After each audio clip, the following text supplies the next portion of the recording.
Andrew Berry talked about taking Siaki Ika as well as Cedric Tillman, wide receiver at 74. Big size receiver, ton of strength, really consistent hands, very productive when he was on the field for Tennessee, and we're excited to add him to the mix. Workman-like attitude, real quiet. I think he'll fit in really nicely with our group.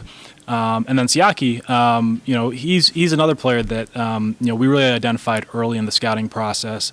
I think the first thing that stands out is his size, but he actually moves pretty well, especially for like a bigger defensive tackle.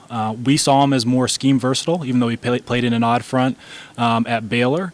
And we really enjoyed our time that we spent with him this spring when he visited us, earlier this month. And again, those are, being honest, he's telling you what attracted the Browns to each of these guys, and it makes sense. Yeah, it does. I did think it's interesting when he talked about Ika and just how they'd use him. The attacking thing, that's not what you picture from a guy that's, 350 pounds, right?